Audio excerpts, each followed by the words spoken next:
From Montana's news leader, this is the MTN Noon News.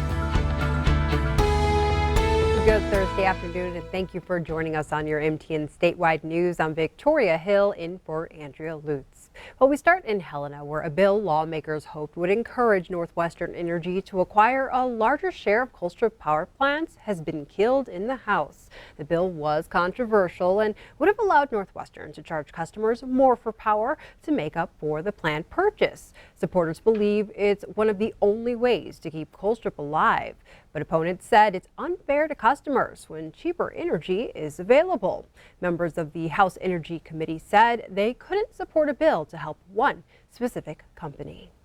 The future of Montana's marijuana laws are taking shape in the legislature. MTN's Jonathan Ambarian has the details.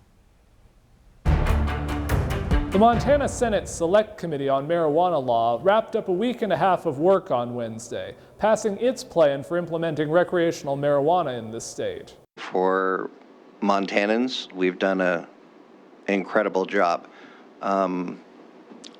making sure that the will of the voter has been heard, making sure that we have a workable product. I'm glad that we worked as hard as we did and brought all the stakeholders to have a discussion with us, and I think we are doing right by them. The committee narrowed down 3 large reform bills and several smaller ones to a single proposal, House Bill 701, sponsored by Republican Representative Mike Hopkins of Missoula. On Wednesday, they passed it 11-1, after adding significant amendments of their own. Most of the committee's work was rolled into what members called the Big Amendment. One of the major changes in the amendment was to counties' ability to block marijuana businesses. For counties where most voters rejected I-190, recreational businesses wouldn't be able to operate unless county voters held an election and voted to opt in. In counties where most voters supported 190, recreational sales would be allowed unless cities or counties voted to opt out. The Big Amendment also made several other changes to the bill, including allowing counties to ask voters for a local option marijuana tax, limiting home growing of recreational marijuana to 2 mature plants per person and 4 per household,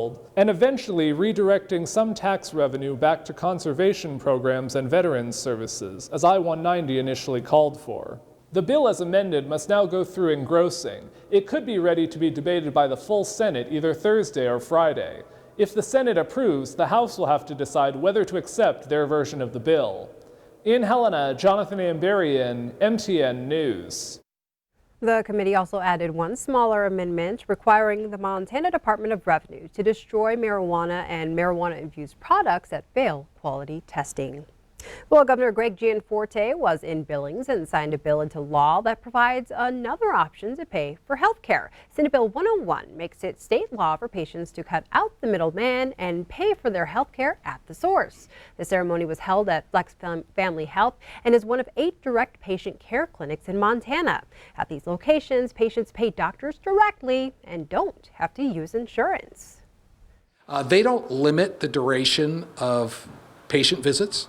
You come in, you talk with your provider until you get resolution. And there's no limit on how many visits you can do. You're paying a subscription, and it's basically like a buffet for all the medical care that you want. And even with 700 subscribers, the owner of Flex Family Health suggests having some insurance for potential emergencies.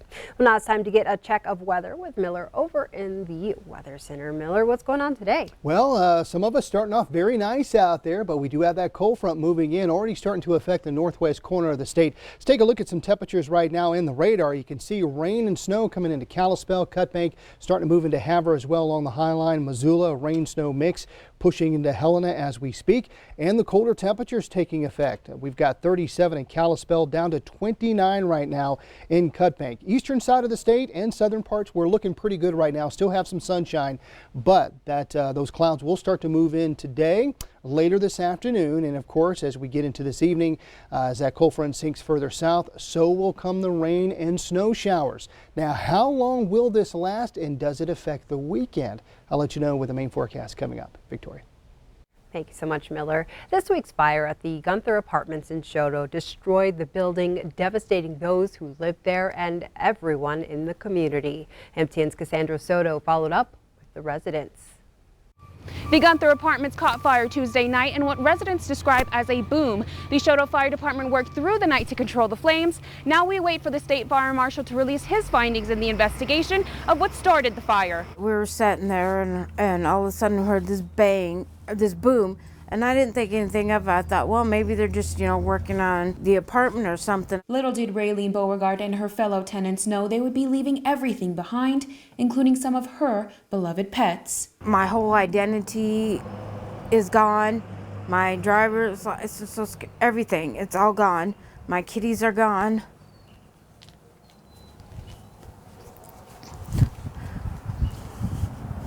I was able to save my dog, but not my kitties, and it breaks my heart knowing that happened to them. Beauregard is not alone in her loss. It has been confirmed that Thor, the pup of Joseph Ripley, who we spoke to on Tuesday, was taken by the flames. News that makes tenants who did get to save their pets even more thankful. She's all that mattered. So, yeah, couldn't be happier. Lost pretty much everything else, but knowing that my dog got out, that's good enough. For apartment manager Susan James, the loss of the building takes away the memories she had of helping her late father renovate the apartments in 1985. It was just like watching another part of him leave again. A lot of history and stuff, and it just really was hard to just watch it just burn up and not being able to do anything. James is now opening her doors at the Big Sky Motel to 7 of her 16 residents that were displaced by the fire with the help of the Red Cross, who is footing the bill. Our goal is to help the residents find a permanent solution to being displaced. And so we offer resources to find them a new rental. We help them along the way with some financial assistance. The residents who didn't have a place to stay, they're in one of the motels here, and we are providing meals and lodging, and we will be doing some casework today to see what their further needs are. In Shoto, Cassandra Soto, MTN News. Thank you so much, Cassandra. Well, we have more news ahead on the new news. Man's best friend, and for some, a saving grace. We'll tell you what the state legislature has in the works to help our veterans. The time is 12:07, but first, Miller's here next with your statewide weather forecast.